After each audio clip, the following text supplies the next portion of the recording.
Hello friends, welcome back to my channel. ఎలా ఉన్నారు అందరూ? బాగున్నారా? నేనైతే చాలా బాగున్నాను. ఈరోజు వీడియోలో కేవలం ఇంట్లో ఉండే పదార్థాలతోనే స్వీట్ ఎలా ప్రిపేర్ చేసుకోవాలో చూద్దాము. ఇందులో నేను 3 పదార్థాలు మాత్రమే యూజ్ చేస్తున్నాను. అవేంటంటే గోధుమ పిండి, నెయ్యి, బెల్లము. ఇది మనకి చాలా హెల్తీ రెసిపీ కూడా. మీరు కనుక ఈ వీడియో ఫస్ట్ టైం చూస్తున్నట్టయితే లైక్ చేయండి, షేర్ చేయండి, అలాగే సబ్స్క్రైబ్ చేసుకోండి. తర్వాత పక్కన ఒక బెల్ ఐకాన్ ఉంటుంది కదా, అది క్లిక్ చేయండి. బెల్ ఐకాన్ క్లిక్ చేయటం వల్ల నేను చేసే ప్రతి వీడియో మీ వరకు వస్తుందన్నమాట.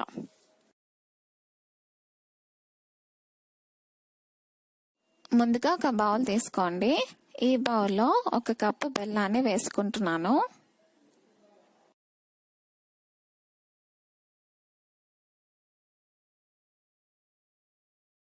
సేమ్ అదే కప్తో 2 కప్స్ ఆఫ్ వాటర్ని తీసుకోవాలి.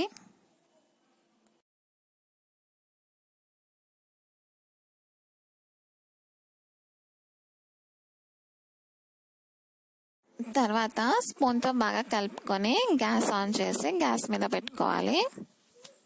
ఒక 5 నిమిషాలు బాగా మరిగించుకోవాలి. నార్మల్ పాకం వస్తే సరిపోతుంది ఫ్రెండ్స్.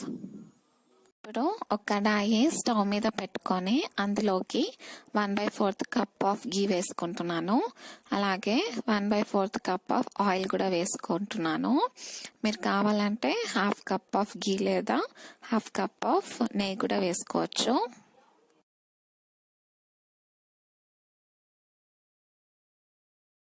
ఇప్పుడు ఇందులోకి 1 కప్ ఆఫ్ గోధుమ పిండిని వేసుకొని బాగా కలుపుకోవాలి. మనం ఇక్కడ ఎంత క్వాంటిటీ బెల్లాన్ని తీసుకుంటున్నామో అంతే క్వాంటిటీ గోధుమ పిండిని కూడా తీసుకోవాలి. ఇలా వచ్చేంత వరకు బాగా కలుపుకోవాలి. తర్వాత ఇందులోకి ముందే రెడీ చేసి పెట్టుకున్న బెల్లం పాకాన్ని కొద్ది కొద్దిగా వేసుకుంటూ బాగా కలుపుకోవాలి.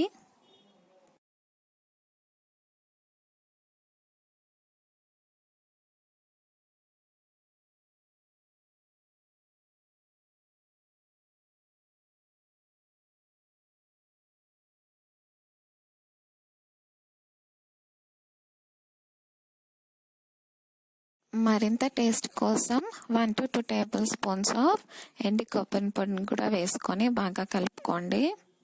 ఇది జస్ట్ ఆప్షనలే, మీరు కావాలంటే వేసుకోవచ్చు, లేకపోతే లేదు.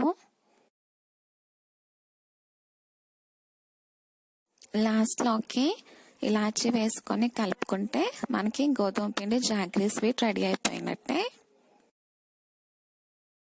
ఇప్పుడు ఒక బౌల్ తీసుకొని ఇందులో కొద్దిగా ఆయిల్ వేసుకొని మొత్తం స్ప్రెడ్ చేసుకోవాలి ఆ బౌల్ మొత్తం. ఇలా బౌల్ అంతా కూడా చక్కగా స్ప్రెడ్ చేసుకోవాలి. తర్వాత ఇందులోకి ముందే రెడీ చేసి పెట్టుకున్న మన గోధుమ పిండి జాగరీ స్వీట్ని వేసుకోవాలి.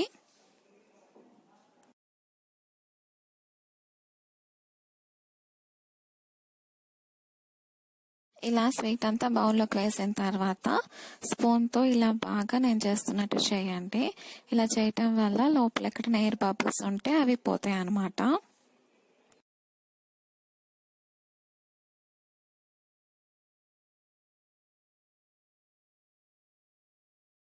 తర్వాత మూత పెట్టేసుకొని ఒక 2 అవర్స్ సేపు చల్లారనివ్వాలి.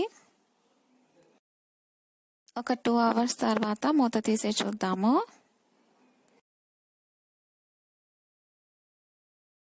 నెక్స్ట్ ఇలా ప్లేట్ తీసుకొని ఆ ప్లేట్ మీద ఆ బౌల్ని ట్యాప్ చేసుకోవాలి. ఇప్పుడు మూత తీసి చూద్దాము. చక్కగా వచ్చింది కదా.